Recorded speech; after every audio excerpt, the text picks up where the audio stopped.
Matapos ang naging debut ng Wilcon Depot sa Season 3 ng PBA 3x3 First Conference, nagbigay naman ng komento si Head Coach Anton Altamirano sa naging kampanya ng koponan sa naturang local half-court league.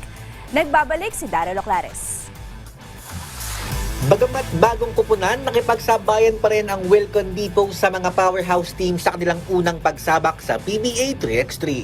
Maagang nagparamdam ang Wilcon sa liga na binubuo ni Kit Datu, Yotien Andrada, Terence Tumalip at Louis Vigil na nakakuha agad ng mga panalo sa tatluhan na naging dahilan sa kanilang ilang ulit na pagpasok sa quarterfinals. Kinakapos man, pagdating sa playoffs, nakamit pa rin ang guest team ang kanilang pinakaunang podium finish nitong nakaraang leg 6 kung saan sila natapos sa ikatlong pwesto ng kanilang talunin ng Meralco Bulls. Nagawa rin ang kupunan na makapasok sa grand finals ng local half-court league nitong linggo pero muling nabigo sa quarterfinals kontra sa two-time champion na Barangay Ginebra San Miguel. Hindi man nila nakuha ang inaasam na kampyonato, masaya pa rin si Wilcon Depot Head Coach Anton Altamirano sa ipinakita nilang performance sa katatapos lamang na first conference ng PBA 3x3 Season 3. Dagdag pa ni Altamirano, nagsisimula pa lamang ang kupunan na ngayon ay mas mabibigyan ng mas mahabang paghahanda para sa ikalawang conference.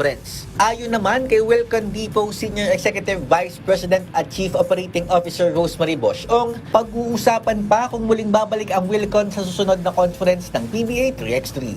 Kasi initially, no, the intention really is to just join one conference, no.